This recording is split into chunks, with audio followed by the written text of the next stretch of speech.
Welcome to stage with education મિત્રો. આજે આપણે જોવાના છીએ પાક્ષિક અંક 16 ઓક્ટોબર 2024 2025 ચાલી રહ્યું છે. જેટલા પણ બાકી અંક છે ખૂબ જ ટૂંકા ગાળાની અંદર આપણા સમક્ષ રજૂ થઈ જશે. આજના આપણા અંકની વાત છે એ છે 16 ઓક્ટોબર 2024 ગુજરાત પાક્ષિકનું અંક.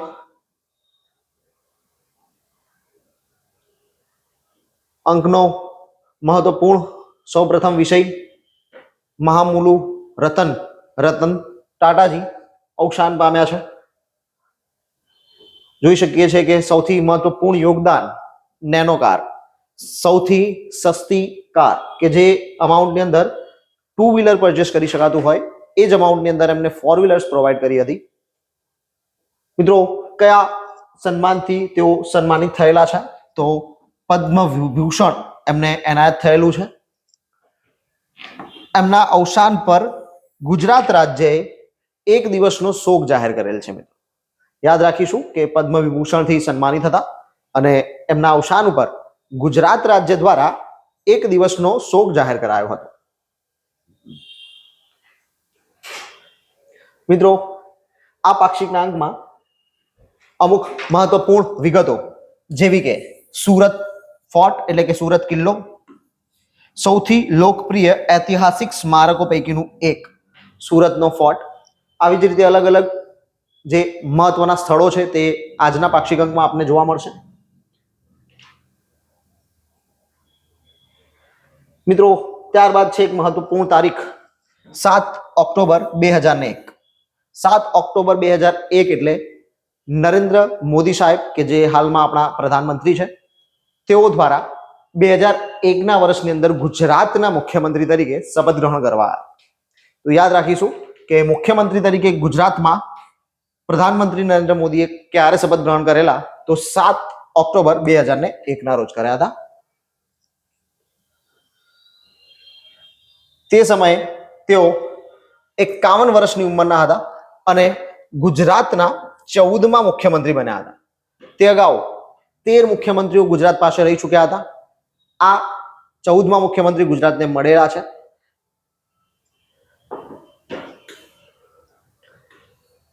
ત્યારબાદની વિગત જોઈએ મિત્રો તો સતત 4 વખત ગુજરાતના મુખ્યમંત્રી તરીકે શપથ લેનાર તેઓ ગુજરાતની અંદર પ્રથમ હતા. મિત્રો, યાદ રાખીશું કે ગુજરાતની અંદર અત્યાર સુધીમાં સૌથી લાંબો શાસનકાળ મુખ્યમંત્રી તરીકે કોનો રહ્યો છે? તો હાલના આપણા પ્રધાનમંત્રી શ્રી નરેન્દ્રભાઈ મોદીનો રહ્યો છે. સતત 4 વખત તેમને મુખ્યમંત્રી તરીકે શપથ લીધેલા છે અને ચોથી ટર્મની અંદર તેમને મુખ્યમંત્રી પદેથી રાજીનામું આપીને ભારતના પ્રધાનમંત્રી તરીકે કાર્ય કરવા માટેની અગ્રતા બતાવી હતી અને ત્યારબાદ તેઓ હાલમાં ભારતના પ્રધાનમંત્રી છે. તો કુલ 4 વખત તેમને શપથ લીધેલા છે અને એ પણ કન્ટિન્યુઅસ સતત 13 વર્ષ રાજ્યની સેવા કરી છે. મિત્રો, એ વાત હતી મુખ્યમંત્રી તરીકેની. હવે વાત કરીએ પ્રધાનમંત્રી તરીકેની. તો સતત 3 વખત પ્રધાનમંત્રી તરીકે તેમને શપથ ગ્રહણ કરેલા છે. તેમનું પૂરું નામ છે નરેન્દ્રભાઈ દામોદરદાસ મોદી. મિત્રો, ભૂતકાળમાં ગૌણ સેવા જેવી પરીક્ષાઓમાં આવા પ્રશ્નો પૂછાઈ ચૂકેલા છે કે પૂરું નામ શું છે. ત્યારબાદ વારંવાર આપણે પાક્ષિક અંકમાં જોતા હોઈએ છીએ તે જ આપણું સ્ટેટમેન્ટ. સંપૂર્ણ પ્રાકૃતિક કૃષિ અપનાવનાર ડાંગ જિલ્લો. સંપૂર્ણ પ્રાકૃતિક કૃષિ ધરાવતો જિલ્લો એટલે ડાંગ જિલ્લો. મિત્રો, આટલી બધી વખત આપણને પાક્ષિકમાં જોવા મળી ચૂકી છે કે હવે તો ઊંઘમાંથી ઉઠાડીને પૂછવામાં આવે ને તો પણ આવડી જાય. ત્યારબાદ વિવિધ યોજનાકીય માહિતી આપવામાં આવી છે. પ્રધાનમંત્રી કિસાન સન્માન નિધિ યોજના વાર્ષિક ₹6000ની સહાયતા સીધી ખેડૂતોના બેંક ખાતામાં જમા થાય છે એટલે કે ડાયરેક્ટ બેનિફિટ ટ્રાન્સફર ડીબીટી. ડીબીટીના માધ્યમથી આ સેવાનો લાભ મળી રહે છે. વાર્ષિક ₹6000ની સહાય મળે છે. મિત્રો, વર્ષમાં 3 હપ્તાની અંદર આ સહાય ચૂકવવામાં આવે છે. યાદ રાખીશું કેટલા હપ્તા છે? તો 3 હપ્તા છે. દર 4 મહિને આ પેમેન્ટ ચૂકવાય. દર 4 મહિને કેટલું પેમેન્ટ ચૂકવાશે મિત્રો? તો 2000. આમ 2,000 કરીને કુલ 3 વખત પેમેન્ટ ચૂકવાય છે 4 મહિનાના ગાળામાં અને કુલ વાર્ષિક ₹6000 ખેડૂતોને ચૂકવવામાં આવે છે.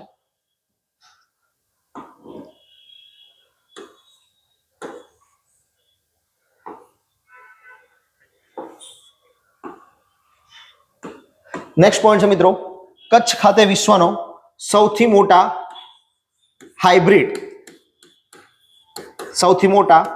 હાઇબ્રિડ રિન્યુએબલ એનર્જી પાર્કનું નિર્માણ થઈ રહ્યું છે. મિત્રો હાલની અંદર એશિયાનો સૌથી મોટો એનર્જી પાર્ક ક્યાં છે? તો આપણા ચારણકા પાટણ ખાતે છે. આ સિવાય અલગ અલગ જગ્યાએ આપણે કાર્યરત હતા, જેમાં ધોલેરા વિશ્વનો સૌથી મોટો પ્લાન્ટ આપણે સ્થાપવાના હતા, પરંતુ હાલમાં આપણે નક્કી કર્યું છે કે હવે આપણે વિશ્વનો સૌથી મોટો સોલાર પાર્ક, એટલે કે હાલ આપણે જોઈએ છીએ હાઇબ્રિડ સોલાર અને પવન ઉર્જા બંનેનો સંયુક્ત પ્લાન્ટ, તો આવી રીતનો રિન્યુએબલ એનર્જી પ્લાન્ટ સૌથી વધુ કેપેસિટી ધરાવતો ક્યાં સ્થાપવાના છીએ? તો કચ્છ જિલ્લામાં સ્થાપવાના છીએ. તો યાદ રાખીશું કે અગાઉ આપણે નિર્ધારિત કર્યું હતું ધોલેરામાં જે કેપેસિટી ડિસાઇડ થયેલી છે તે સ્થાપવાની જ છે, પરંતુ તેનાથી પણ વધુ કેપેસિટીનો પ્લાન્ટ આપણે કચ્છમાં સ્થાપવાના છીએ. અને જો હાલમાં કાર્યરત હોય તેવા કોઈ પ્લાન્ટની વાત કરવામાં આવે તો પાટણનો ચારણકા હાલમાં કાર્યરત છે ગુજરાતની અંદર.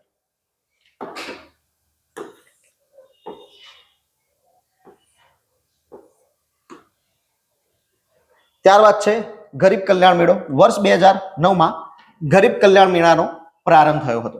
મિત્રો નાની વસ્તુઓ સાથે સંકળાયેલા લોકોની વાત કરીએ, જેમ કે સિલાઈ કામ સાથે સંકળાયેલા હોય, કોઈ નાના ઉદ્યોગો સાથે સંકળાયેલા હોય, જેમ કે દૂધ વેચાણ સાથે સંકળાયેલા છે, તો આવા નાના જે એકમો છે એ એકમોને આર્થિક રીતે મદદરૂપ થવાના ઉદ્દેશ્યથી આર્થિક સહાયતા ન આપતા તેમની સાધન સહાય કરવામાં આવે છે.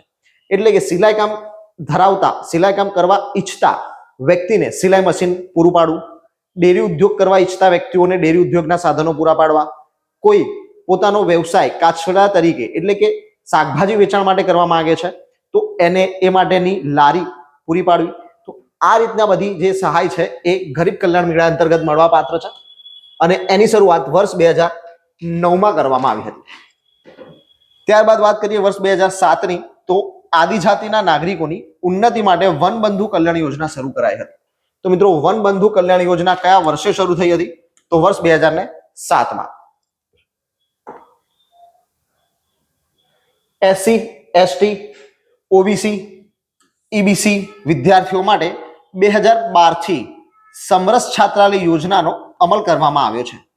સમરસ છાત્રાલય યોજના કયા વર્ષથી અમલી છે મિત્રો? તો 2012થી.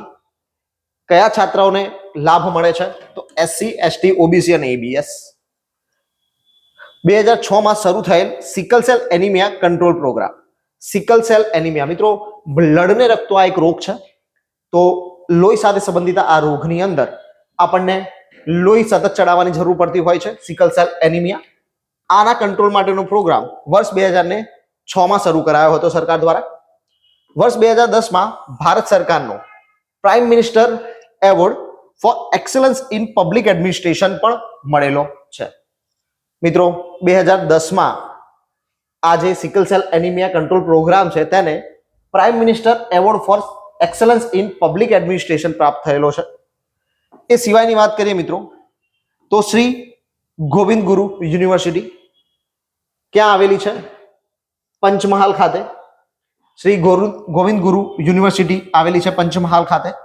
અને હાલમાં બિરસા મુંડા ટ્રાઇબલ યુનિવર્સિટીની સ્થાપના નર્મદા જિલ્લામાં કરવામાં આવી છે.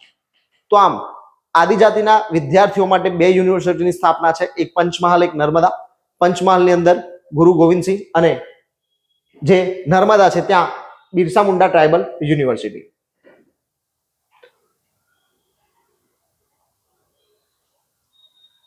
મિત્રો ગિફ્ટ સિટી સૌને ખબર જ છે, જાણકારી છે જ કે ગિફ્ટ સિટી આવેલું છે ગાંધીનગર ખાતે, કે જેને દેશના ફિનટેક કેપિટલ તરીકે ઓળખવામાં આવે છે. દેશનું ફિનટેક કેપિટલ કયું છે? તો ગિફ્ટ સિટી ગાંધીનગર ખાતે આવેલું છે.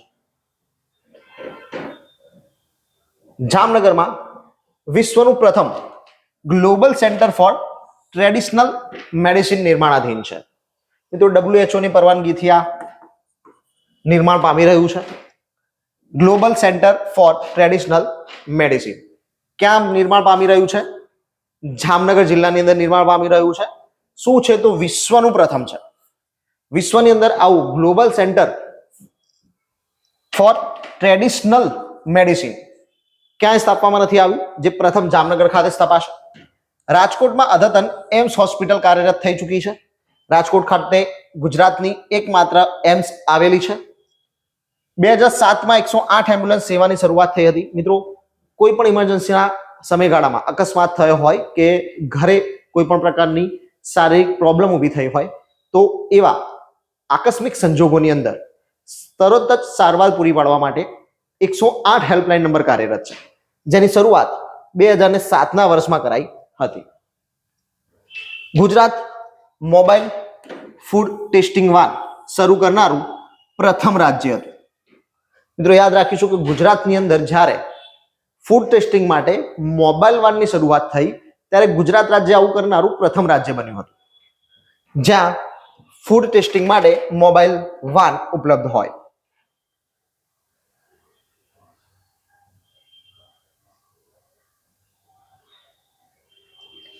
ભારતના પ્રથમ diamond research and mercantile city Surat diamond બુર્સનું નિર્માણ કરવામાં આવ્યું છે. સુરત ડાયમંડ બુર્સનું નિર્માણ ક્યાં થયું છે મિત્રો? તો સુરત ખાતે થયું છે. શેના માટે છે ડાયમંડ રિસર્ચ એન્ડ મર્કન્ટાઇલ? સુરતને કયા નામથી ઓળખવામાં આવે છે? ડાયમંડ સિટી તરીકે ઓળખવામાં આવે છે. વિશ્વનું ના હોતા ભારતનું પ્રથમ diamond research and mercantile city Surat બન્યું છે. 2008માં ટાટા નેનો પ્લાન્ટની મંજૂરી પ્રાપ્ત થઈ હતી. મિત્રો, હાલમાં જ આપણે આગળ જોયું ટાટા નેનો. આ ટાટા નેનોના પ્લાન્ટની સ્થાપના 2008માં ગુજરાતની અંદર થઈ હતી.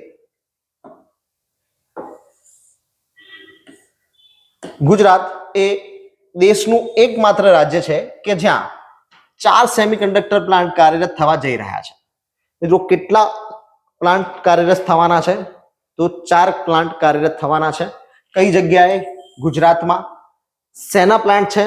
સેમિકન્ડક્ટરના પ્લાન્ટ છે. કેટલા પ્લાન્ટ નખાવાના છે? 4 પ્લાન્ટ નખાવાના છે.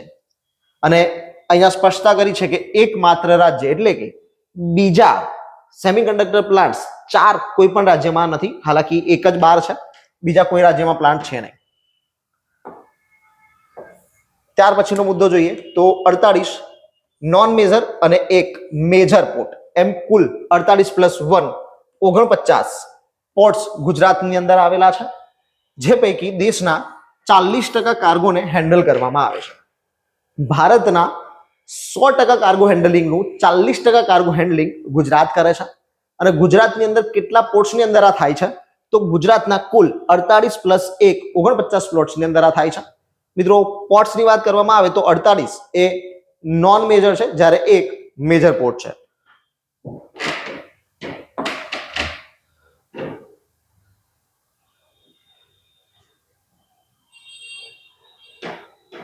વર્ષ 2005માં નરેન્દ્રભાઈ મોદીજી દ્વારા કચ્છના સફેદ રણમાં પ્રવાસનના વિઝન સાથે 3 દિવસીય રણોત્સવની શરૂઆત કરવામાં આવી હતી. તો મિત્રો, રણોત્સવની શરૂઆત કયા વર્ષે થઈ? વર્ષ 2005માં. મુખ્યમંત્રી તે સમયે કોણ હતા? નરેન્દ્રભાઈ મોદી. કયા જિલ્લાની અંદર કરવામાં આવે છે? કચ્છ જિલ્લાની અંદર કરવામાં આવે છે. કચ્છ જિલ્લામાં ક્યાં? ધોરડો ખાતે. નામ શું છે? રણોત્સવ. યાદ રાખીશું મિત્રો, શરૂઆત થઈ 2005. યુનાઇટેડ નેશન્સ દ્વારા કચ્છના ધોરડો ગામને બેસ્ટ ટુરિઝમ વિલેજ જાહેર કરવામાં આવ્યું છે. કોના દ્વારા જાહેર થયું છે મિત્રો? United Nations, UN. કયું ગામ છે? ધોરડો ગામ. કયા જિલ્લામાં? કચ્છ જિલ્લામાં. શું બિરુદ પ્રાપ્ત થયું છે? Best tourism village. તો મિત્રો, ગુજરાતની અંદર બેસ્ટ ટુરિઝમ વિલેજ તરીકે કયું ગામ જાહેર થયું? ધોરડો, કચ્છ. કોના દ્વારા જાહેરાત કરાઈ છે? તો United Nations. Statue of unity, Narmada, વિશ્વનું સૌથી મોટું સ્ટેચ્યુ. વિશ્વનું સૌથી મોટું સ્ટેચ્યુ સરદાર વલ્લભભાઈ પટેલનું સ્ટેચ્યુ છે. આવેલું છે નર્મદા જિલ્લાની અંદર રાજપીપળા ખાતે. સ્ટેચ્યુ ઓફ યુનિટી એનું નામ અપાયું છે. પાટણની રાણકી વાવ, ધોળાવીરા, અમદાવાદ શહેર અને ચાંપાનેરનો યુનેસ્કોની વર્લ્ડ હેરિટેજ સાઇટની યાદીમાં સમાવેશ થયો છે. મિત્રો, સૌપ્રથમ ચાંપાનેર, ત્યાર પછી પાટણની રાણકી વાવ, અમદાવાદ શહેર અને પછી ધોળાવીરા. આમ કુલ 4 પ્લેસીસ ગુજરાતની અંદર છે કે જેને યુનેસ્કોની વર્લ્ડ હેરિટેજ સાઇટની અંદર સ્થાન પ્રાપ્ત થયેલું હોય. યુનેસ્કોની ઇન્ટેન્જિબલ કલ્ચરલ હેરિટેજ તરીકેની માન્યતા ગુજરાતને મળી છે. મિત્રો યાદ રાખીશું કે આ માન્યતા પણ કોને આપી છે? યુનેસ્કોએ આપી છે. કોને પ્રાપ્ત થઈ છે? ગરબાને. શું ઉપમા છે? Intangible cultural heritage. અમૂર્ત વારસાનો જતન એ છે ગરબા, જેને આપણે ઇંગ્લિશમાં કહીએ છીએ ઇન્ટેન્જિબલ કલ્ચરલ હેરિટેજ. મિત્રો 4 સ્થળ યુનેસ્કો દ્વારા અને ગરબા પણ યુનેસ્કો દ્વારા. 4 સ્થળના વર્ષોની વાત કરીએ તો ચાંપાનેર વર્ષ 2004માં, રાણકી વાવ વર્ષ 2014, અમદાવાદ વર્ષ 2017, ધોળાવીરા વર્ષ 2022. આમ કુલ 4 સ્થળો ગુજરાતની અંદર છે કે જેને વર્લ્ડ હેરિટેજ સાઇટનો દરજ્જો પ્રાપ્ત છે. કાંકરિયા કાર્નિવલ નો પ્રારંભ કયા વર્ષથી કરાયો હતો? તો વર્ષ 2009 થી કાંકરિયા કાર્નિવલનો પ્રારંભ થયો હતો. મિત્રો તાજેતરમાં આપણે જોયું કે ડિસેમ્બર માસની અંદર આપણે 25 ડિસેમ્બરથી કાંકરિયા કાર્નિવલની શરૂઆત કરતા હોઈએ છીએ કે જે અમદાવાદ જિલ્લાના કાંકરિયા તળાવ ખાતે યોજાતો હોય છે. 31 ડિસેમ્બરના રોજ આ કાર્યક્રમની પૂર્ણાહુતિ થાય છે, જ્યારે નવું વર્ષ શરૂ થાય છે. આ વર્ષે આપણા ભૂતપૂર્વ પ્રધાનમંત્રી ડોક્ટર મનમોહનસિંહજીના નિધનના અનુસંધાને આ કાંકરિયા કાર્નિવલને મોકૂફ રાખવામાં આવ્યો હતો. આ અગાઉ કોરોના કાર્યકાળની અંદર પણ કાંકરિયા કાર્નિવલ મોકૂફ રખાયેલો હતો. આ સિવાય કાંકરિયા કાર્નિવલ મોકૂફ રાખવામાં આવેલો નથી. તો યાદ રાખીશું કે આ વર્ષે વર્ષ 2024 નો કાંકરિયા કાર્નિવલ યોજાવાનો હતો, પરંતુ ડોક્ટર મનમોહનસિંહજીના નિધનના અનુસંધાને, એમના નિધનના શોકના અનુસંધાને આ કાર્યક્રમ યોજવામાં આવ્યો નથી. વર્ષ 2009 થી આ કાર્યક્રમની શરૂઆત થયેલી છે. તાનારીરી મહોત્સવ વડનગર ખાતે ઉજવવામાં આવે છે, જ્યારે ઉત્તરાર્ધ મહોત્સવ મોઢેરા સૂર્ય મંદિર ખાતે યોજાય છે. ભારતના લોખંડી પુરુષ સરદાર વલ્લભભાઈ પટેલની 182 મીટર ઊંચી વિશ્વની સૌથી ઊંચી પ્રતિમા સ્ટેચ્યુ ઓફ યુનિટી. તાજેતરમાં મિત્રો આપણે ફોટોગ્રાફ જોયો છે કે વિશ્વની સૌથી ઊંચી પ્રતિમા છે. ઊંચાઈ કેટલી છે? 182 મીટર, 182 મીટર ઊંચાઈ છે. મિત્રો તમે કોમેન્ટમાં જણાવજો કે કેટલા ફૂટ થશે. મિત્રો પરીક્ષાની અંદર એક વખત ફૂટમાં ક્વેશ્ચન પૂછી ચૂકેલા છે, તો તમે આન્સર આપજો કે કેટલા ફૂટ થાય. ત્યારબાદનો પોઈન્ટ છે પાવાગઢ ખાતે શ્રી નરેન્દ્રભાઈ મોદીએ મહાકાળી માતાના નવનિર્મિત મંદિરના શિખર પર 500 વર્ષ બાદ ધ્વજારોહણ કર્યું. મિત્રો યાદ રાખીશું કે મંદિર છે, ધ્વજારોહણ થયું છે 500 વર્ષ બાદ. કારણ હતું કે પાવાગઢમાં મહાકાળી માતાજીના મંદિરની ઉપર એક દરગાહ આવેલી હતી કે જેના કારણોસર બંને ધર્મના ધાર્મિક રીતિ રિવાજો અનુસંધાને ધ્વજારોહણ કરાઈ શકાતું ન હતું. તાજેતરની અંદર પાવાગઢ ખાતે આ મહાકાળી મંદિરનો અને દરગાહનો રિનોવેશન કરવામાં આવ્યું છે કે જેના કારણે હવે બંને સ્થાન જુદા થયા છે, અને એ કારણોસર 500 વર્ષ પછી આજે મહાકાળી મંદિર ઉપર પાવાગઢ ખાતે ધ્વજારોહણ થયું છે 500 વર્ષ બાદ. સોમનાથ ખાતે એક ભારત શ્રેષ્ઠ ભારત અંતર્ગત સૌરાષ્ટ્ર તમિલ સંગમનું આયોજન થયેલું છે. સૌરાષ્ટ્ર તમિલ સંગમ સોમનાથ ખાતે યોજાયો એક ભારત શ્રેષ્ઠ ભારત અંતર્ગત. એશિયાના સૌથી મોટા એવા ગિરનાર રોપવેનું જૂનાગઢ ખાતે લોકાર્પણ થયું છે. મિત્રો એશિયાનું સૌથી મોટું રોપવે ક્યાં આવેલું છે? તો ગિરનાર ખાતે આવેલું છે, જૂનાગઢ જિલ્લાની અંદર. ગિરનાર પર્વત, દત્તાત્રેય પ્રભુ, આ જે રોપવે છે તે એશિયાનો સૌથી મોટો રોપવે છે. 26 જાન્યુઆરી 2001 આવેલા ગોઝારા ભૂકંપનો ભોગ બનેલા નાગરિકોની યાદમાં સ્મૃતિવન અને વીર બાળ સ્મારકનું 2022માં લોકાર્પણ કરવામાં આવ્યું છે. મિત્રો સ્મૃતિવનનો પ્રશ્ન પાછલી એસટીઆઈની એક્ઝામમાં પૂછાઈ ગયેલો છે. પાછલી એસટીઆઈની એક્ઝામમાં આ પ્રશ્ન પૂછાઈ ગયો હતો, અને આ અગાઉ પણ આપણે પાક્ષિકની અંદર સ્મૃતિવનની ચર્ચા કરી ચૂકેલા છીએ. તો સ્મૃતિવન કોની યાદમાં છે? તો વર્ષ 2001 ની અંદર આવેલા ભૂકંપની અંદર જે ભોગ બન્યા છે એવા નાગરિકોની યાદમાં છે સ્મૃતિવન, અને એમના બાળકોની યાદમાં બનાવેલું છે વીર બાળ સ્મારક, જે 2022માં ખુલ્લું મુકાયેલું છે. યુનેસ્કોના પ્રિક્સ વર્સેટાઇલ એવોર્ડ અંતર્ગત સ્મૃતિવન, ભૂકંપ મેમોરિયલ અને મ્યુઝિયમ મિત્રો આ સ્થળ ઉપર ફક્ત ભૂકંપ મેમોરિયલ જ નહીં પરંતુ મ્યુઝિયમ પણ આવેલું છે, જે વિશ્વના 7 સૌથી સુંદર મ્યુઝિયમની યાદીમાં સ્થાન પામ્યું છે. કોની યાદી છે મિત્રો? યુનેસ્કોની. કઈ યાદી? એવોર્ડ છે પ્રિક્સ વર્સન્ટાઇલ એવોર્ડ છે, જેના અંતર્ગત સ્મૃતિ વન ભૂકંપ મેમોરિયલ મ્યુઝિયમને 7 સૌથી સુંદર મ્યુઝિયમની યાદીમાં સ્થાન પ્રાપ્ત થયું છે.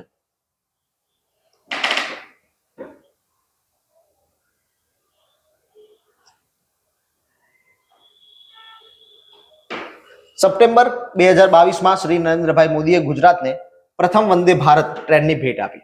મિત્રો વંદે ભારત ટ્રેન પરીક્ષા STI એમાં પણ આ પ્રશ્ન, વંદે ભારત ટ્રેન શું છે? મેટ્રો ટ્રેન છે. હાલમાં તેનું નામ પણ બદલવામાં આવ્યું છે. વંદે ભારત ટ્રેનનું નામ હાલમાં તાજેતરમાં જ બદલાયું છે, જે આપ કોમેન્ટ કરીને જણાવશો કે તેનું નામ કયું કરવામાં આવ્યું છે, કારણ કે આપણા પાછલા લેક્ચરોની અંદર કેતુલ સર દ્વારા માહિતી આપને આપવામાં આવેલી છે. તો કોમેન્ટ કરશો કે એનું નામ બદલીને શું કરાયું છે. અને આ એક મેટ્રો ટ્રેન છે, મેક ઇન ઇન્ડિયા અંતર્ગત કાર્યરત છે. વર્ષ 2021માં કેવડિયા રેલવે સ્ટેશનના નિર્માણથી સ્ટેચ્યુ ઓફ યુનિટી માટે રેલ કનેક્ટિવિટી સુનિશ્ચિત કરવામાં આવી હતી. યાદ રાખીશું 2021માં કેવડિયા રેલવે સ્ટેશનથી સ્ટેચ્યુ ઓફ યુનિટી સુધી રેલ કનેક્ટિવિટી ઊભી કરાયેલી છે. હીરાસર, ગ્રીનફિલ્ડ તથા સુરત ખાતે એરપોર્ટના નિર્માણ થવાથી ગુજરાત પાસે હવે કુલ 3 આંતરરાષ્ટ્રીય એરપોર્ટ છે. એક હીરાસર, બીજું સુરત અને જે સૌપ્રથમ છે અમદાવાદ.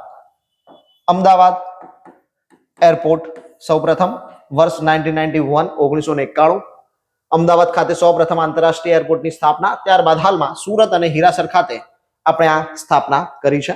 સાથે જ નડાબેટ બનાસકાંઠા જિલ્લામાં આવ્યું છે. સરહદ ટુરિઝમનું કેન્દ્ર બની ચૂક્યું છે. કારણ છે કે ભારતની જે વાઘા બોર્ડર છે, આ વાઘા બોર્ડર ઉપર જે ડ્રાઈવ થાય છે આપણા સૈનિકો દ્વારા, જે કરતબ બતાવવામાં આવે છે, એ વસ્તુ હાલના આપણા નડાબેટ ખાતે પણ શરૂ કરાયેલી છે. નડાબેટ આવેલું છે બનાસકાંઠા જિલ્લાની અંદર, જ્યાં ભારત અને પાકિસ્તાન સરહદ ઉપર આ સ્થાન આવેલું છે. એટલા માટે જ એનો ઉપયોગ સરહદ ટુરિઝમ તરીકે કરવામાં આવી રહ્યો છે.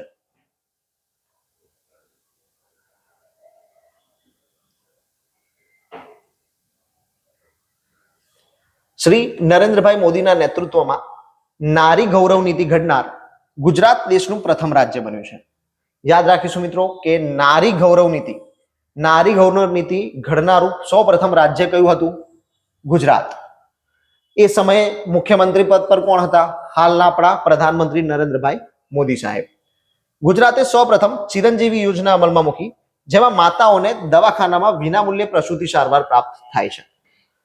જે બાળકને જન્મ આપનારી માતાઓ છે, તેમને પ્રસૂતિ વિનામૂલ્યે એટલે કે પ્રસૂતિ સહાય માટે કોઈ પણ પ્રકારની રકમ એમને આપવી ન પડે તે માટે જે ચાલતી યોજના છે તે છે ચિરંજીવી યોજના.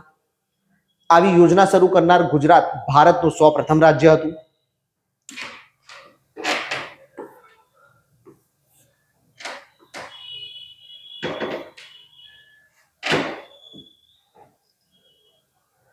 મિત્રો ગુજરાતની યોજનાઓના અનુસંધાને ભારતમાં શરૂ થયેલી યોજનાઓનું અત્યારે આપણી પાસે લિસ્ટ છે.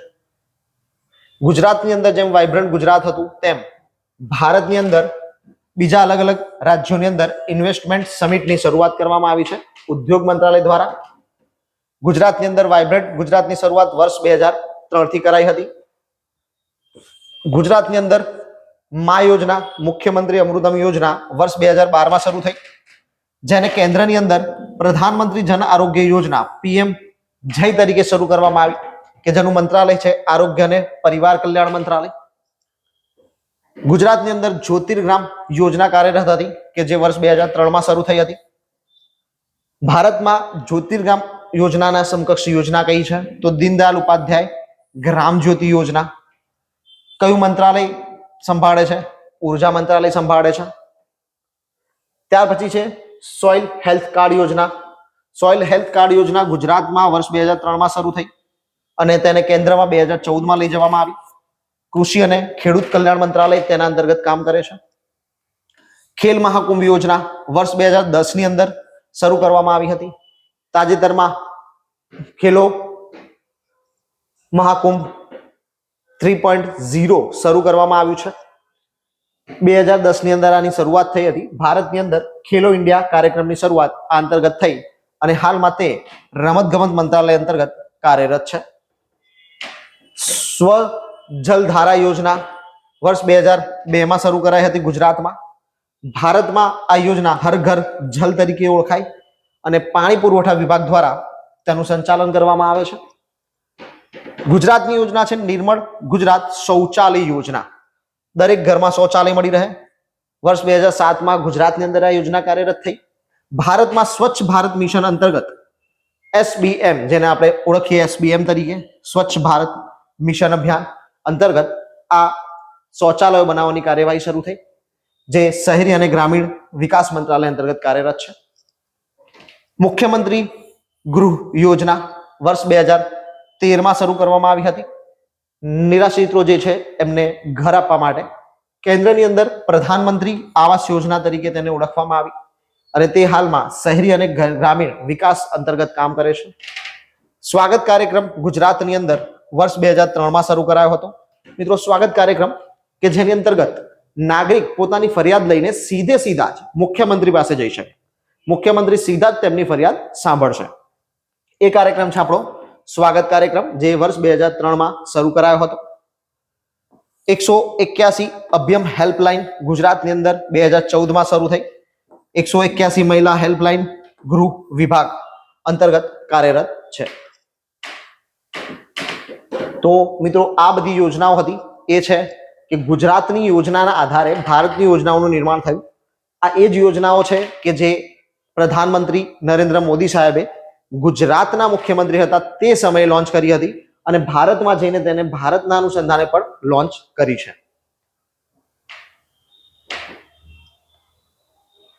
શ્રી નરેન્દ્રભાઈ મોદીએ વિદેશ પ્રવાસ કરીને ક્રાંતિવીર શ્યામજી કૃષ્ણ વર્માની અસ્થિઓ સ્વિટ્ઝરલેન્ડથી સ્વદેશ પરત લાવ્યા હતા અને મુંબઈથી વીરાંજલિ યાત્રા કાઢી હતી. મિત્રો, મુંબઈથી માંડવી સુધી આ યાત્રા યોજાઈ હતી. વર્ષ 2004 થી તીર્થગ્રામ યોજના તેમજ વર્ષ 2006 થી પાવનગ્રામ યોજનાનો અમલમાં મૂકવામાં આવેલી છે. મિત્રો, સતત 5 વર્ષ માટે જો કોઈ ગામ સમરસ ગામ છે તો 2004 થી તીર્થગ્રામ યોજના અંતર્ગત આર્થિક લાભ પ્રાપ્ત થતો હતો. 3 વર્ષ સુધી સમરસ રહે તો 2006 થી યોજના હતી પાવનગ્રામ યોજના, એના અંતર્ગત તેમને લાભ મળતો હતો. ઈ ગ્રામ વિશ્વગ્રામ યોજના વર્ષ 2007 માં શરૂ કરાઈ હતી. તીર્થગ્રામ યોજના માટે સમયગાળો છે 5 વર્ષ. પાવનગામ યોજના માટે સમયગાળો છે 3 વર્ષ.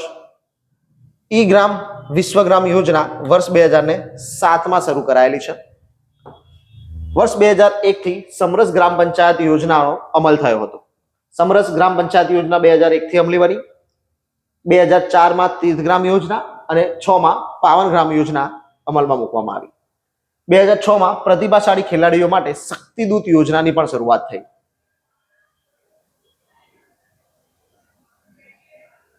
ત્યારબાદ હવે મિત્રો બીજી મહત્વની વિગતો.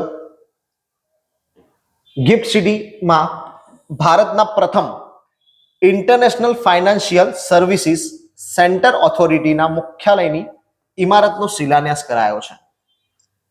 ક્યાં શિલાન્યાસ કરાયો છે? ગિફ્ટ સિટી ગાંધીનગર ખાતે કરાયો છે. શેની ઇમારત છે? International financial services centre authority IFSCA નો મુખ્યાલય છે. તે ક્યાં બનવાનું છે? તો ગિફ્ટ સિટી ગાંધીનગર ખાતે બનવાનું છે અને એની ઇમારતનો શિલાન્યાસ કરવામાં આવેલો છે. ગિફ્ટ સિટી ખાતે ઇન્ડિયા ઇન્ટરનેશનલ બુલિયન એક્સચેન્જની સ્થાપના થયેલી છે. યાદ રાખીશું મિત્રો કે ઇન્ડિયા ઇન્ટરનેશનલ બુલિયન એક્સચેન્જ ક્યાં આવેલું છે? ગિફ્ટ સિટી ગાંધીનગર ખાતે. ભરૂચમાં બલ્ક ડ્રગ પાર્કનો શિલાન્યાસ થયેલો છે, એટલે કે દવા બનાવવાના ઉદ્યોગ માટે બલ્ક ડ્રગ પાર્કની સ્થાપના થયેલી છે ભરૂચ જિલ્લાની અંદર. નવસારી જિલ્લામાં PM મિત્ર ટેક્સટાઇલ પાર્કનો શિલાન્યાસ કર્યો છે. મિત્રો, ટેક્સટાઇલ કાપડ ઉદ્યોગ સાથે સંકળાયેલા જે વસ્તુઓ છે એના માટે નવસારીની અંદર PM મિત્ર ટેક્સટાઇલ નો પાર્ક સ્થાપવામાં આવેલું છે. ગુજરાતમાં ભાવનગર ખાતે વિશ્વના પ્રથમ સીએનજી ટર્મિનલ પોર્ટનો શિલાન્યાસ કરાયેલો છે. મિત્રો વિશ્વનું પ્રથમ સીએનજી ટર્મિનલ ભાવનગર છે. વિશ્વનું સૌપ્રથમ સીએનજી ટર્મિનલ છે ભાવનગર. અમદાવાદ ખાતે વિશ્વના સૌથી મોટા શ્રી નરેન્દ્રભાઈ મોદી સ્ટેડિયમનું નિર્માણ કરાયું છે. મિત્રો અમદાવાદના મોટેરા ખાતે આ સ્ટેડિયમ નિર્માણ પામેલું છે. સૌથી મોટું સ્ટેડિયમ છે. 1,03,000 કેપેસિટી ધરાવે છે. સાબરમતી રેલવે સ્ટેશન અમદાવાદ એ દેશની પ્રથમ બુલેટ ટ્રેનનું સ્ટેશન છે. ભારતની અંદર સૌપ્રથમ બુલેટ ટ્રેનનું પ્રથમ station Sabarmati railway station Ahmedabad ખાતે.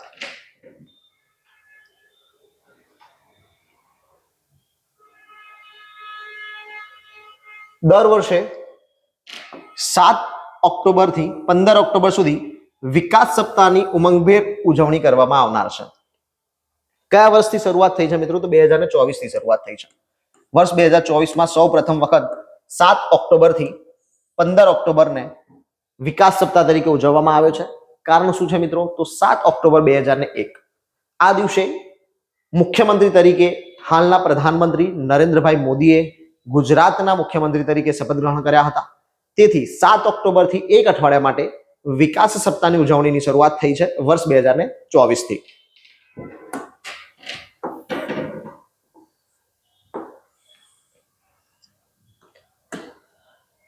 નરેન્દ્ર મોદીજી રાજ્યના 14મા મુખ્યમંત્રી તરીકે 7 ઓક્ટોબર 2001 ના દિવસે શપથ લીધા છે.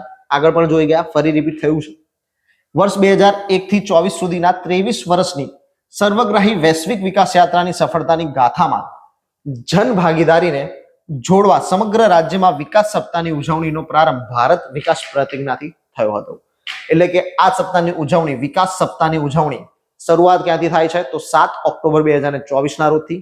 7 ઓક્ટોબર જ શા માટે? કારણ કે 7 ઓક્ટોબર 2001 ના રોજ પ્રધાનમંત્રી નરેન્દ્રભાઈ મોદીએ ગુજરાતના 14મા મુખ્યમંત્રી તરીકે શપથ ગ્રહણ કરેલા હતા.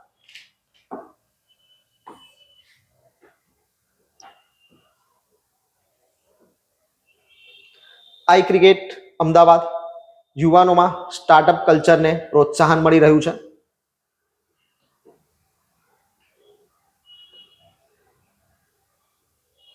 ભારત પાકિસ્તાન સરહદ પર આવેલ નડાબેટ, હાલમાં જ જોઈ લીધું મિત્રો, નડાબેટ બનાસકાંઠા જિલ્લાની અંદર ભારત પાકિસ્તાનની સરહદ ઉપર, જેને સરહદ ટુરિઝમ તરીકે વિકાસ કરવામાં આવી રહ્યો છે.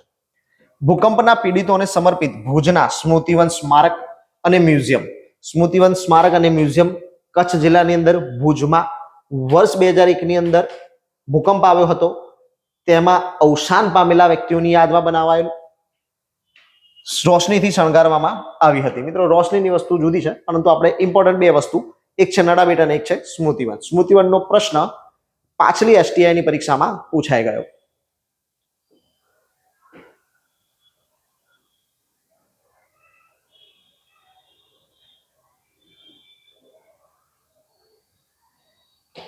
ત્યારબાદ મિત્રો કાલિદાસ સાહેબની એક ખૂબ જ જાણીતી પંક્તિ, ઉત્સવ પ્રિય ખલું માનવા, કે જેમના માટે ઉત્સવ પ્રિય છે એવા માણસો.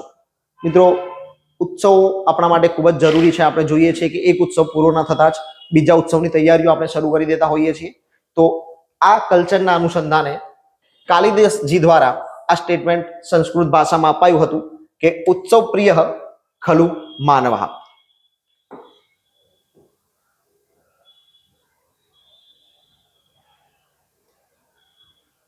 અમદાવાદના નગરદેવી આદ્ય શક્તિ શ્રી ભદ્રકાળી માતા.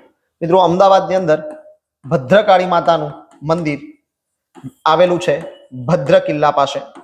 ભદ્રના કિલ્લામાં આ મંદિર આવેલું છે. મહાકાળી માતાને સમર્પિત છે. એવું કહેવામાં આવે છે કે લક્ષ્મી માતાનું સ્વરૂપ છે. મોઢેરા સૂર્ય મંદિર, મહેસાણા જિલ્લો. મોઢેરા સૂર્ય મંદિર, મહેસાણા જિલ્લો. સાંસ્કૃતિક વિરાસત અને દેશનું પહેલું સૌર ગ્રામ. મિત્રો સૌર ગ્રામ કેમ? કારણ કે આખે આખું ગામ જે છે એ સૂર્ય ઉર્જાથી સંચાલિત છે, એટલે કે ગામની સંપૂર્ણ ઉર્જા જે છે તે સોલાર એનર્જીની મદદથી પૂરી પાડવામાં આવે છે, એટલા માટે એને સૌર ગામ તરીકે જાહેર કરાયેલું છે. મિત્રો તાજેતરમાં જ ત્રીજું ભારતને સૌર ગામ પ્રાપ્ત થયું છે. આપણે જોઈએ છીએ કે પ્રથમ સૌર ગ્રામ છે મોઢેરા સૂર્ય મંદિર.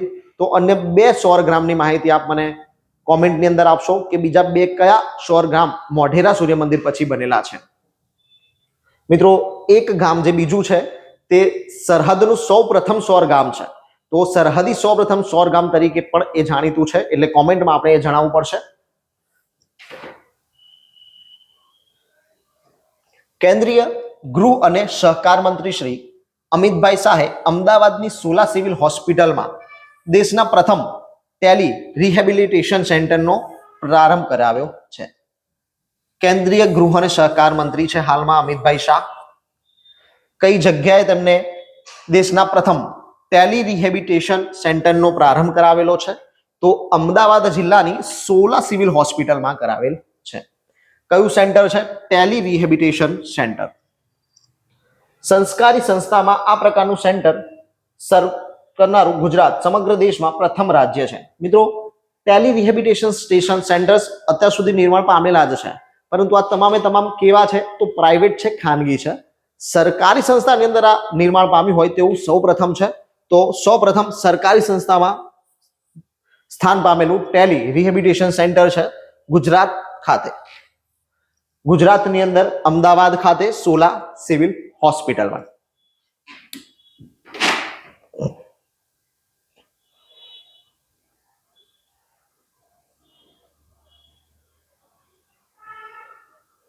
A comprehensive guide to hearing, speech and language development in children with cochlear implants.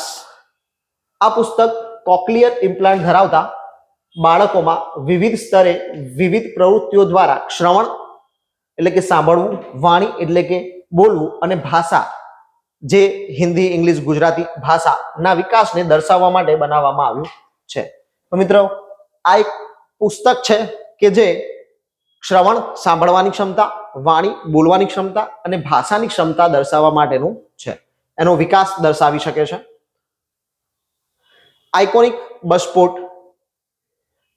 Bus spot બન્યું છે ગુજરાતનું વડોદરા બસ સ્ટોપ.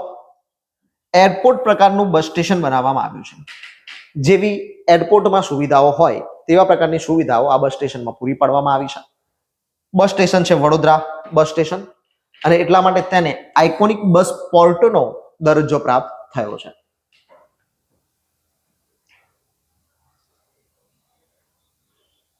કેન્દ્રીય ગૃહ અને સહકાર મંત્રી અમિતભાઈ શાહના હસ્તે અમદાવાદના વિશાલા ખાતે નવીનીકરણ પામેલ, મિત્રો એટલે કે અગાઉ હતું તેમાં રિનોવેશન કરાયેલું છે, પામેલા વિચાર ધાતુપાત્ર સંગ્રહાલયનું ઉદ્ઘાટન કરવામાં આવ્યું છે. ફરીથી જોઈએ મિત્રો કે શેનું નવીનીકરણ થયેલું છે? તો વિચાર ધાતુપાત્ર સંગ્રહાલયનું નવીનીકરણ થયું છે. નવીનીકરણ થયા બાદ તેનું ઉદ્ઘાટન કોના હસ્તે થયું છે? તો આપણા ગૃહ અને સહકાર મંત્રી શ્રી અમિતભાઈ શાહના હસ્તે કરવામાં આવ્યું છે. ક્યાં આવેલું છે? અમદાવાદ વિશાલા વિસ્તારની અંદર આવેલું છે. મિત્રો આપ ફોટોગ્રાફ્સની અંદર જોઈ શકો છો કે આ પ્રકારની અમુક ચીજ વસ્તુઓ જે વિચાર ધાતુપાત્રમાં છે. આ જૂના લોક્સ છે કે જે આપણે હાલ ઘરમાં લોક કરીએ છીએ, લોક સિસ્ટમ. આ લોક છે અલગ અલગ પ્રકારના જૂના પ્રાચીન. આ અમુક હસ્તપ્રત આપણને જોવા મળે છે અલગ અલગ લોક્સ માટેની.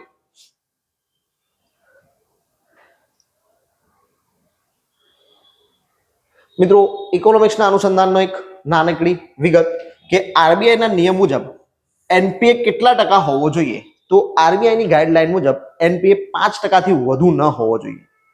આરબીઆઈ દ્વારા ગાઈડલાઈન આપવામાં આવી છે કે 5% ઓછો એનપીએ રહેવો જોઈએ. તો ગુજરાતની અંદર ખૂબ જ સારો એનપીએ ધરાવતી કોઈ બેંક હોય તો તે છે ADC Ahmedabad district cooperative bank. સાથે જ વાત કરીએ વિશ્વના સૌથી મોટા પમ્પિંગ સ્ટેશનની. વિશ્વનું સૌથી મોટું પમ્પિંગ સ્ટેશન સુરેન્દ્રનગર જિલ્લાની અંદર આવેલું છે અને તેનું નામ છે ઢાંકી પમ્પિંગ સ્ટેશન. નામ છે મિત્રો ઢાંકી પમ્પિંગ સ્ટેશન તેનું નામ છે. જિલ્લો છે સુરેન્દ્રનગર. વિશ્વનું સૌથી મોટું પમ્પિંગ સ્ટેશન છે મિત્રો, વિશ્વનું સૌથી મોટું પમ્પિંગ સ્ટેશન છે.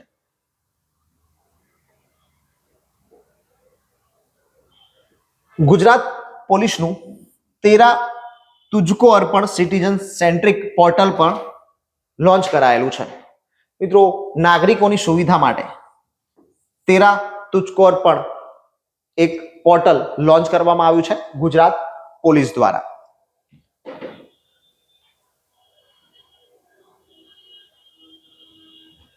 વડાપ્રધાન શ્રી નરેન્દ્રભાઈ મોદી દ્વારા વર્ષ 2011માં વાઇબ્રન્ટ નવરાત્રી મહોત્સવનો પ્રારંભ કરવામાં આવ્યો હતો મિત્રો. અમદાવાદના જીઆઈડીસી મેદાનમાં આ વાઇબ્રન્ટ નવરાત્રી મહોત્સવનું ઉજવણી કરવામાં આવતી હોય છે.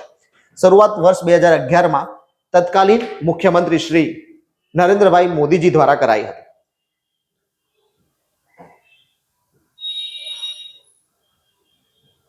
મિત્રો, અંબાજી મંદિર બનાસકાંઠા મહત્વના શક્તિપીઠો પૈકીનું એક શક્તિપીઠ. ગાંધીજીની કેટલામી જન્મ જયંતિ ઉજવવામાં આવી? 155મી જન્મ જયંતિ ઉજવવામાં આવી છે મિત્રો, 2 ઓક્ટોબર 2024. 155મી જન્મ જયંતિ ગાંધીજીની ઉજવવામાં આવી છે. ગુજરાત વિદ્યાપીઠના કુલાધિપતિ કોણ છે મિત્રો? ગુજરાત વિદ્યાપીઠના કુલાધિપતિ કોઈ પણ યુનિવર્સિટીઝ હોય મિત્રો, તો કુલાધિપતિ તરીકે જે તે રાજ્યના રાજ્યપાલ જ એ યુનિવર્સિટીના કુલાધિપતિ તરીકે કાર્યભાર સંભાળે છે. તો ગુજરાત વિદ્યાપીઠના જે કુલાધિપતિ છે તે આપણા રાજ્યપાલ શ્રી આચાર્ય દેવવ્રતજી છે. વિદ્યાપીઠના ટ્રસ્ટીની વાત કરીએ તો તે શ્રી ભૂપેન્દ્રભાઈ ચુડાસમા. કુલપતિની વાત કરીએ તો ડોક્ટર હર્ષદ પટેલ. યાદ રાખીશું મિત્રો, કુલપતિ છે ડોક્ટર હર્ષદ પટેલ, જ્યારે કુલાધિપતિ રાજ્યપાલ હોય છે. શ્રી જમનાલાલ બજાજ કલાકક્ષ આર્ટ ગેલેરી ક્યાં આવેલી છે? તો ગુજરાત વિદ્યાપીઠમાં આવેલી છે. જમનાલાલ બજાજ કલાકક્ષ આર્ટ ગેલેરી ક્યાં આવેલી છે? તો ગુજરાત વિદ્યાપીઠમાં આવેલી છે. મિત્રો, આ સાથે જ એક એક્સ્ટ્રા માહિતીના તौर પર જોઈએ તો આદિવાસી મ્યુઝિયમ અમદાવાદમાં ક્યાં છે? તો ગુજરાત વિદ્યાપીઠમાં છે. પૂજ્ય બાપુના જન્મસ્થળ એટલે કે ગાંધીજીનું જન્મસ્થાન પોરબંદર જિલ્લો અને એમનું ઘર કીર્તિ મંદિર.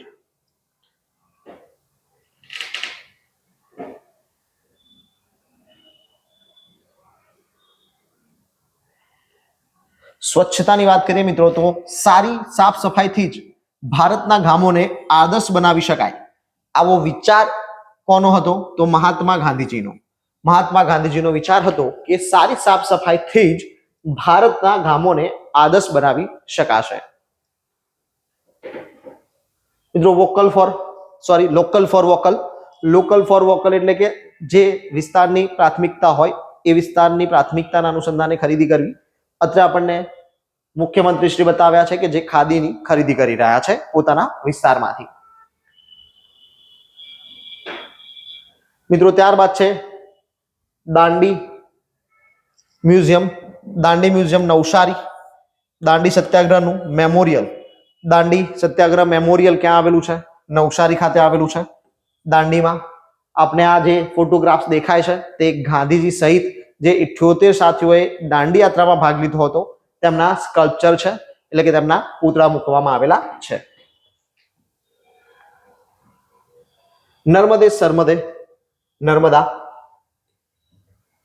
નર્મદા યોજના સરદાર સરોવર ડેમ નર્મદા નદી ઉપર તેની મહત્તમ સપાટી 138.68 મીટર. કુલ સપાટી કેટલી છે મિત્રો? તો 138.68 મીટરની મેક્સિમમ કેપેસિટી છે આપણા સરદાર સરોવર ડેમની નર્મદા નદી પર. આ ડેમ એની પોતાની સંપૂર્ણ સપાટી 138.68 મીટર પર કુલ જળ સંગ્રહ સાથે હોય છે 9460 મિલિયન ઘન મીટર. જો 138.68 મીટરની સપાટી પર પાણી ભરેલું હોય તો કેટલો પાણી સંગ્રહ થઈ શકે? 9460 મિલિયન ઘન મીટર પાણી મળી રહે. વડાપ્રધાન શ્રી નરેન્દ્રભાઈ મોદીએ વર્ષ 2017માં તેમના જન્મદિવસ 17મી સપ્ટેમ્બરે સરદાર સરોવર ડેમનું રાષ્ટ્રાર્પણ કર્યું હતું. મિત્રો કયા દિવસે સરદાર સરોવર ડેમ રાષ્ટ્રને અર્પણ થયો?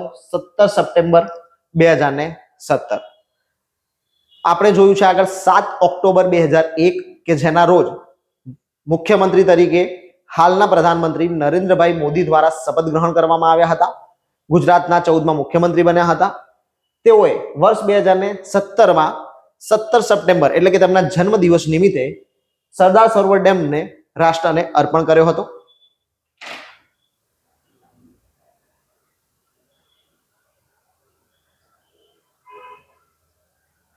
મિત્રો ફરીથી એ જ વસ્તુ સ્મૃતિવન એસટીઆઈની પરીક્ષામાં પૂછાઈ ગયું. વિશ્વના 7 શ્રેષ્ઠ મ્યુઝિયમોની યાદીમાં સ્થાન પામેલું છે સ્મૃતિવન, જે આપણે હાલ આગળમાં જોઈ ગયા છીએ. સ્મૃતિવન આવેલું છે કચ્છ, ભુજ.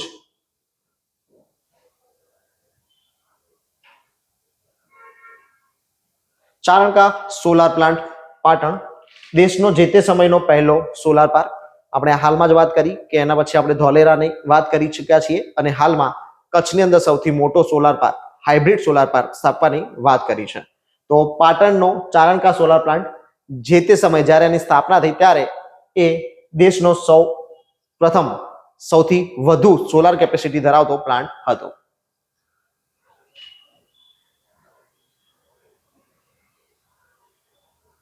ત્યાર પછી વાત કરીએ મિત્રો શ્યામજી કૃષ્ણ વર્માની જન્મભૂમિ માંડવી.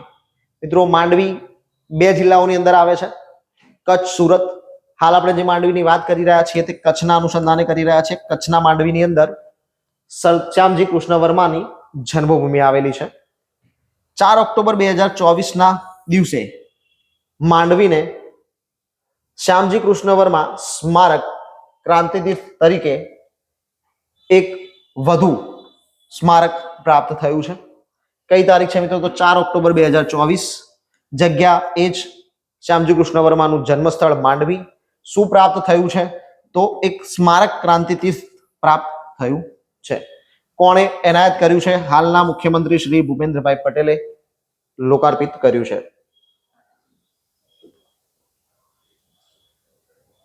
4 ઓક્ટોબર 2009ના રોજ તત્કાલીન મુખ્યમંત્રી અને વર્તમાન વડાપ્રધાન શ્રી નરેન્દ્રભાઈ મોદીએ ક્રાંતિતીર્થના પાયાનો પથ્થર મૂક્યો હતો. મિત્રો એનું શિલાન્યાસ ક્યારે થયું હતું? તો 4 ઓક્ટોબર 2009ના રોજ થયું હતું. 13 ડિસેમ્બર 2010ના રોજ 52 એકરમાં ફેલાયેલા વિશાળ સ્મારકને દેશને સમર્પિત કરાયું હતું. જે શિલાન્યાસ 2009માં થયું હતું તે 2010ની અંદર પૂર્ણ થઈ ચૂક્યું હતું. હાલમાં આપણે શું કર્યું છે? તો હાલમાં આપણે એનું રિનોવેશન કર્યું છે અને રિનોવેશન કરીને વર્ષ 2024માં ફરીથી એને શિલાન્યાસની તારીખે જ એને લોકોને સમર્પિત કર્યું છે 4 ઓક્ટોબરે. શ્યામજી કૃષ્ણ વર્માના અનુસંધાને પૂછાતા પ્રશ્નોના મહત્વની વાત કરીએ તો તેઓ લંડનમાં રહેતા,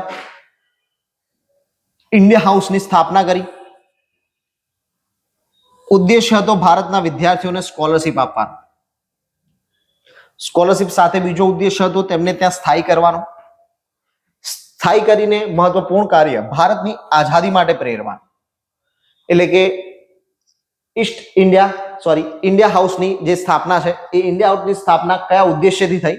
તો વિદ્યાર્થીઓને સ્કોલરશિપ આપવા, તેમને ઇંગ્લેન્ડની અંદર, લંડનની અંદર સ્થાયી કરવા અને ભારતની આઝાદીની લડત માટે લડવા પ્રેરિત કરવા માટે કરાઈ હતી. માંડવીમાં નિર્મિત ક્રાંતિતીર્થની સ્થાપનાનો હેતુ અહીં મુલાકાત લેનાર પ્રત્યેક વ્યક્તિમાં રાષ્ટ્રપ્રેમના સિંચનનો છે. મિત્રો હાલમાં જે ક્રાંતિતીર્થની સ્થાપના કરી છે એનો ઉદ્દેશ્ય શું છે? તો મુલાકાતી જે વ્યક્તિઓ છે તેમનામાં રાષ્ટ્રપ્રેમનું સિંચન થાય તે તેનો મુખ્ય હેતુ છે.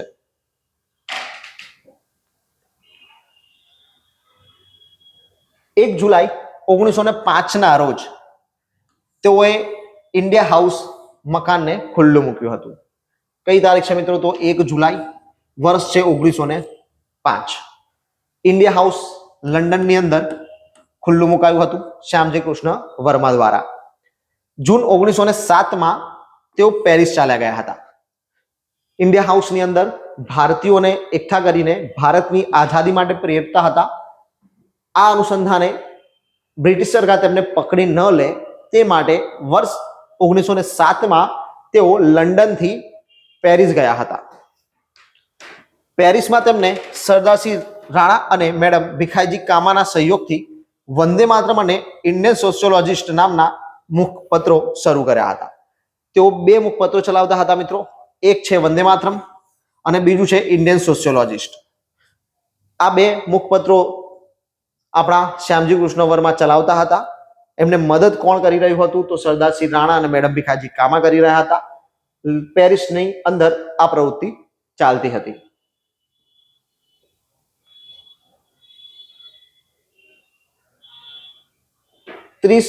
માર્ચ 1930 ના રોજ જીનીવા ખાતે તેમને અંતિમ શ્વાસ લીધો હતો. મિત્રો તેઓ 1907માં પેરિસ ચાલ્યા જાય છે. બ્રિટિશ સરકાર દ્વારા ફ્રાન્સની સરકાર પર દબાણ વધતા તેમની ધરપકડ થાય તે અગાઉ જ તેઓ ફ્રાન્સ એટલે કે પેરિસ છોડીને જીનીવા ખાતે સ્વિટ્ઝરલેન્ડમાં પહોંચી જાય છે અને જીનીવા ખાતે જ વર્ષ 1930 ની અંદર 30 માર્ચના રોજ તેમનું નિધન થાય છે.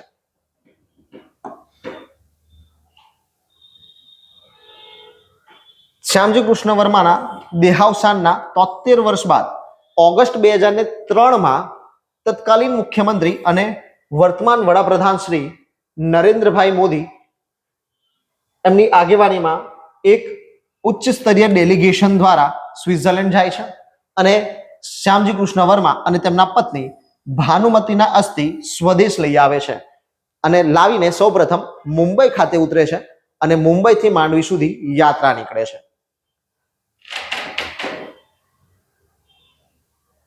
શ્યામજી કૃષ્ણ વર્માનો જીવન સંઘર્ષ તેજસ્વીતા, પત્રકારિતા અને સંસ્કૃતના વિદ્વાન તરીકે અદ્ભુત ખ્યાતિ પ્રાપ્ત છે. મિત્રો ઘણી વખત પરીક્ષામાં પૂછાતું હોય છે કે વ્યક્તિ નીચેના પૈકી કયા ક્ષેત્ર સાથે સંકળાયેલ ન હતા, તો એવા પ્રશ્નોમાં આ વસ્તુ કામે લાગશે કે શ્યામજી કૃષ્ણ વર્મા તેજસ્વીતા, પત્રકારિતા અને સંસ્કૃતના વિદ્વાન તરીકે જાણીતા છે. આપણને ખાસ આ વસ્તુ ના ખબર હોય કે તેઓ સંસ્કૃતના વિદ્વાન હતા.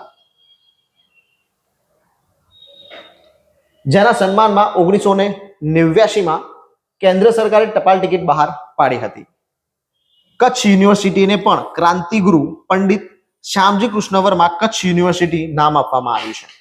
કચ્છ યુનિવર્સિટીનું નામ શું છે મિત્રો? તો પંડિત શ્યામજી કૃષ્ણ વર્મા કચ્છ યુનિવર્સિટી તેનું નામ છે. મિત્રો આ રહ્યું ક્રાંતિ તીર્થ કચ્છ માંડવી ખાતે શ્યામજી કૃષ્ણ વર્મા તેમના પત્ની ભાનુમતી સાથે સ્વતંત્ર સેનાની ક્રાંતિવીર શ્યામજી કૃષ્ણ વર્માનો મેમોરિયલ. મિત્રો વાત કરીએ એમએસએમઈ ના ફાળાની, તો દેશના જીડીપીમાં એમએસએમઈ ક્ષેત્ર 35% યોગદાન કરે છે. વાત અત્યારે મિત્રો કરી છે દેશના જીડીપીની. દેશના જીડીપીમાં એમએસએમઈ માઇક્રો સ્મોલ મીડિયમ એન્ટરપ્રાઇઝીસનું યોગદાન કેટલું છે? 35% યોગદાન છે.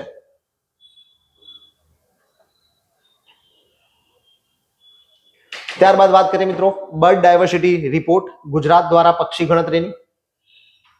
બર્ડ ડાયવર્સિટી રિપોર્ટ મુજબ ગુજરાતમાં અંદાજિત 18 થી 20 લાખ પક્ષીઓની વસ્તી છે. મિત્રો બધા જ પક્ષીઓનો સમાવેશ અલગ અલગ પ્રજાતિના અને અલગ અલગ વર્ગના પક્ષીઓનો સમાવેશ કર્યો છે. કુલ થાય છે 18 થી 20 લાખ. મિત્રો આટલી મોટી સંખ્યા હોવાને કારણે અત્રે એક સ્ટેટમેન્ટ સારું એવું કે જેમાં મેન્સની અંદર ઉપયોગ કરી શકાય. આપણે એક ગરબાથી જાણકારી ધરાવીએ છીએ, પંખીડા રે ઉડી જાજે પાવાગઢ રે, તો તેના અનુસંધાને અહીંયા સ્ટેટમેન્ટ બદલીને પંખીડા તું ઉડી જાજે ગુજરાત દેશ રે કરી દેવાયું છે. કારણ છે એની સંખ્યા 18 થી 20 લાખ જેટલી પક્ષીઓની સંખ્યા ગુજરાતમાં છે. ઓક્ટોબરના પ્રથમ અઠવાડિયે વન્યજીવ સંરક્ષણ સપ્તાહની ઉજવણી થાય છે. યાદ રાખીશું મિત્રો કે ઓક્ટોબરનું પ્રથમ સપ્તાહ 1 થી 8 ઓક્ટોબર સેના દ્વારા ઉજવવામાં આવે છે, તો વન્યજીવ સંરક્ષણ સપ્તાહ તરીકે ઉજવવામાં આવે છે.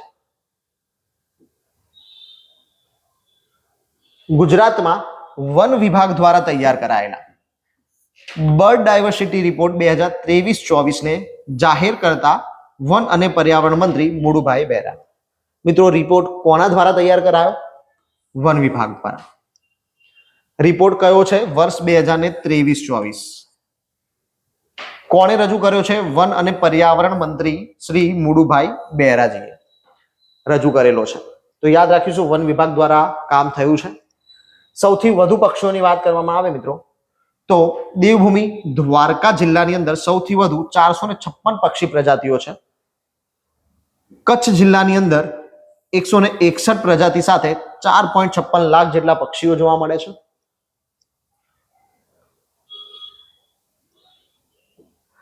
જામનગરમાં કુલ 221 પ્રજાતિ સાથે 4 લાખ પક્ષીઓ છે. અમદાવાદની અંદર 3.65 લાખથી વધુ પક્ષીઓની વસ્તી છે અને 250 થી વધુ પ્રજાતિ છે. ત્યારબાદ વાત કરીએ મિત્રો રામસર સાઇટના અનુસંધાને પક્ષીઓની. તો રામસર સાઇટમાં કચ્છના છારી ઢંઢની જગ્યા 22,700 હેક્ટર જમીનમાં 150 થી વધુ પ્રજાતિના 30,000 થી વધુ પક્ષીઓ સુરક્ષિત નિવાસસ્થાન ધરાવે છે. મિત્રો રામસર સાઇટ કઈ છે? કચ્છનું છારી ઢંઢ. કચ્છના છારી ઢંઢની અંદર 22,700 હેક્ટર જમીનની અંદર કુલ 30,000 થી વધુ પક્ષીઓ 150 પ્રજાતિ નિવાસ સ્થાન ધરાવે છે. બીજી રામસર સાઇટની વાત કરીએ જે પોરબંદરની મોકર સાગર છે. આ સાઇટ 100 થી વધુ પ્રજાતિ ધરાવે છે અને 30,000 થી વધુ પક્ષીઓનું નિવાસ સ્થાન છે. તો યાદ રાખીશું મિત્રો કે બંનેમાં પક્ષીઓની સંખ્યા સરખી છે. પ્રજાતિ 150 અને 100 અલગ અલગ છે. બે રામસર સાઇટ કઈ કઈ છે? તો એક છે કચ્છનું છારી ઢંઢ અને બીજું છે પોરબંદરનું મોકર સાગર.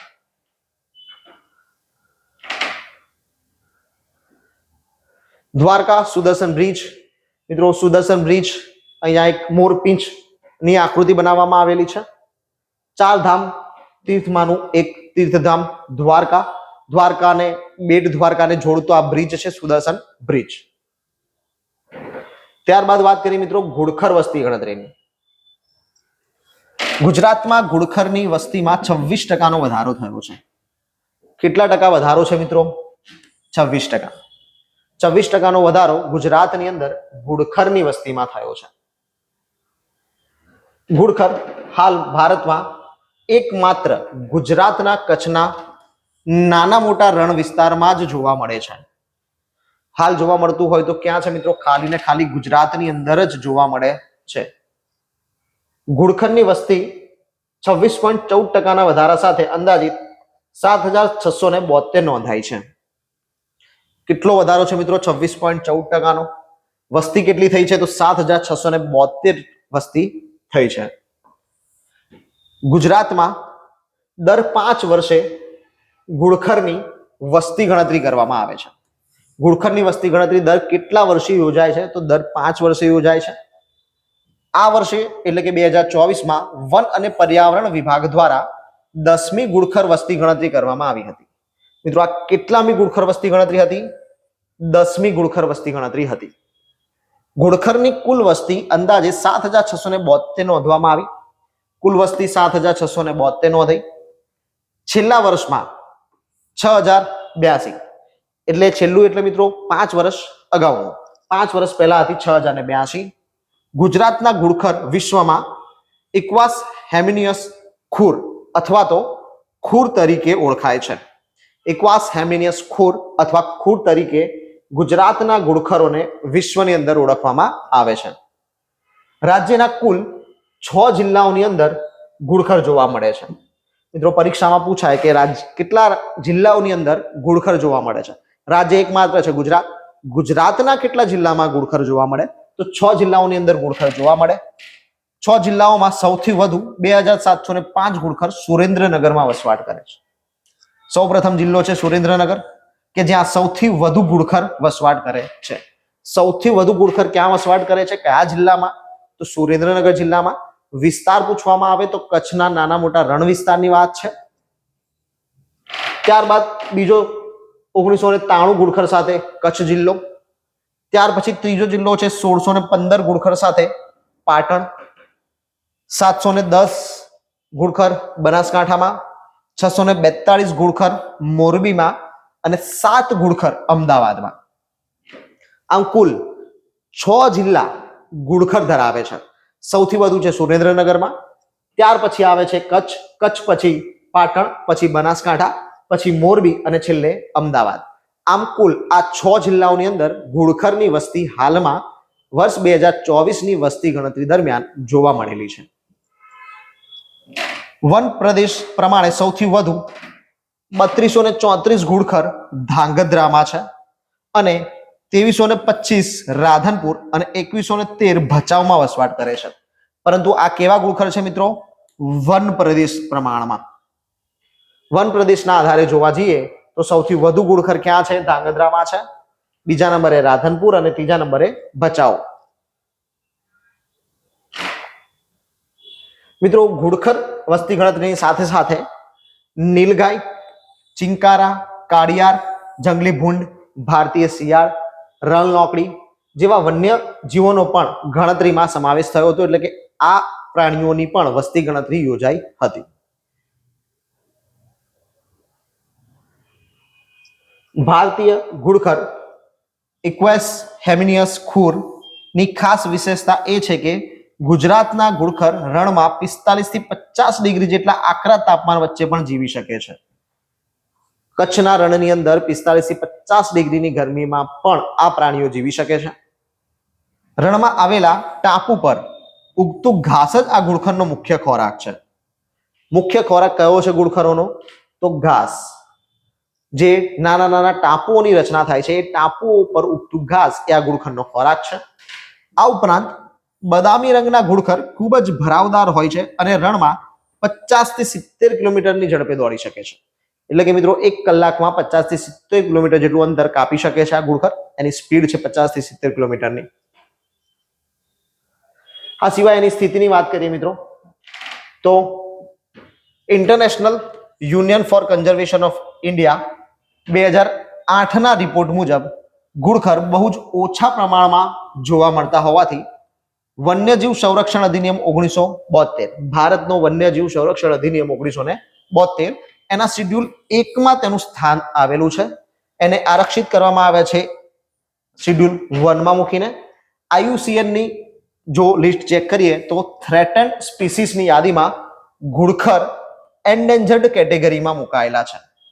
તો IUCN ની યાદીમાં એન્ડેન્જર્ડ કેટેગરીમાં છે અને વન્યજીવ રક્ષણ અધિનિયમ 1972 ના શેડ્યુલ 1 માં તેનો સમાવેશ કરેલો છે. International union for conservation of nature 2008 ના રિપોર્ટ પછી આ સ્થિતિ ઉદ્ભવી છે. 2024માં કુલ 7672 ઘુડખર થયા છે કે જે વર્ષ 1976 માં ફક્ત 720 હતા. વર્ષ 1976 માં 720 થી વર્ષ 2024 માં 7672 સુધી ઘુડખરોની સંખ્યા વધી છે. અને આપણે જોયું કે હાલની 5 વર્ષ પછી વધારો કેટલો છે? તો 26.14% વધારો છે.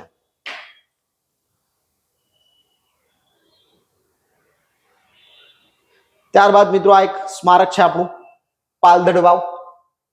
આદિવાસી સ્મારક છે, સાબરકાંઠા જિલ્લાની અંદર આવેલું છે. પાલધડ વાવ સ્મારક આદિવાસી સ્મારક છે. આઝાદીના આંદોલનમાં બલિદાન આપનારા આદિવાસી વ્યક્તિત્વોને યાદમાં આ સ્મારક બનાવવામાં આવ્યું છે. જગ્યા છે પાલધડ વાવ. આ જગ્યાએ અંગ્રેજો દ્વારા જલિયાવાલા બાગની જેવો એક હત્યાકાંડ કરવામાં આવ્યો હતો, જેના અનુસંધાને આ સ્મારક અહીંયા ઊભું કરાયેલું છે. જગ્યા છે પાલધડ વાવ, જિલ્લો છે સુરેન્દ્રનગર. સોરી મિત્રો, સાબરકાંઠા, સુરેન્દ્રનગર નહીં, સાબરકાંઠા.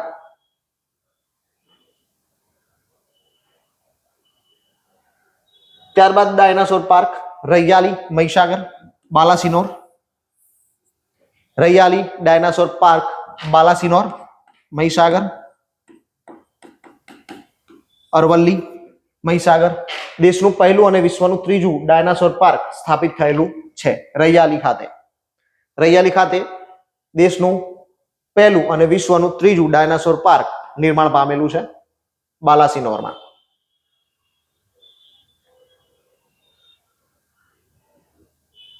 ત્યારબાદ વાત કરીએ મિત્રો શહીદ વનની. ભૂચરમોરી વન જામનગર ખાતે શહીદ વન સ્મારક આવેલું છે. યુદ્ધની સ્મૃતિમાં વિકસાવેલું સાંસ્કૃતિક વન છે. યુદ્ધની અંદર અવસાન પામેલા સૈનિકોની યાદમાં શહીદ વનનું નિર્માણ કરાયેલું છે જામનગર ખાતે.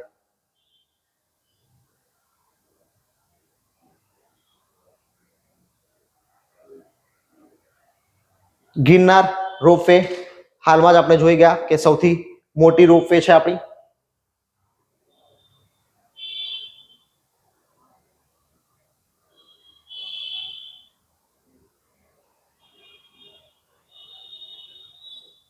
ત્યારબાદ મિત્રો સૌથી મોટો ભારતનો વિશાળ શોપિંગ ફેસ્ટિવલ 12 ઓક્ટોબર થી લઈને 14 જાન્યુઆરી દરમિયાન, યાદ રાખીશું મિત્રો, 12 ઓક્ટોબર થી 14 જાન્યુઆરી દરમિયાન એટલે કે દશેરાથી ઉત્તરાયણ સુધી એ ભારતની અંદર સૌથી મોટો શોપિંગ ફેસ્ટિવલ શરૂ થયો છે, Ahmedabad shopping festival. Something four everyone એની ટેગલાઇન છે, સમથિંગ ફોર એવરીવન ટેગલાઇન છે. શોપિંગ ફેસ્ટિવલ છે, સ્થળ છે અમદાવાદ, ગુજરાત. સમયગાળો છે 12 ઓક્ટોબર થી 14 જાન્યુઆરી, દશેરાથી ઉત્તરાયણનો.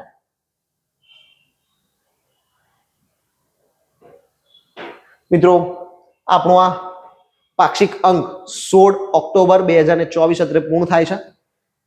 નેક્સ્ટ વખતે આપણે મળીશું 1 નવેમ્બર 2024 ના પાક્ષિક અંક સાથે. જો આપ આ પાક્ષિક અંક ન જોતા હોય તો ખાસ જાણી લેશો કે પાક્ષિક અંકમાંથી કરંટ અફેરના અનુસંધાને એસટીઆઈ, જીપીએસસી અને બીજી અન્ય કે CC group B, CC group A જેવી પરીક્ષાઓની અંદર ઘણા પ્રશ્નો પૂછાઈ ચૂક્યા છે. સ્મૃતિ વન વાળો પ્રશ્ન પાક્ષિકની અંદર હતો, ડ્રોન દીદી વાળો પ્રશ્ન પાક્ષિક અંકની અંદર જોવા મળશે. આવા ઘણા બધા કરંટ અફેરના પ્રશ્નો હોય છે કે જે પાક્ષિક અંકમાંથી પૂછાતા હોય છે. તો પાક્ષિક અંક કરંટ અફેરના અનુસંધાને ખૂબ જ ઇમ્પોર્ટન્ટ છે, તેને ખાસ ધ્યાનમાં લેશો. અને એટલા માટે જ આપણે સીધું પાક્ષિક અંક ચલાવીએ છીએ, to the point, fact data, સીધું ને સટ. જાણો ફટાફટ આપણી સિરીઝનું નામ છે, બીજી કોઈ જ વાત નહીં. જે ડેટા છે એ ડેટાની જ ચર્ચા આપણે કરતા હોઈએ છીએ. તો આજના અંકને આપણે અહીંયા વિરામ આપીએ છીએ. Thank you. જય હિન્દ, જય ભારત, જય ગુજરાત.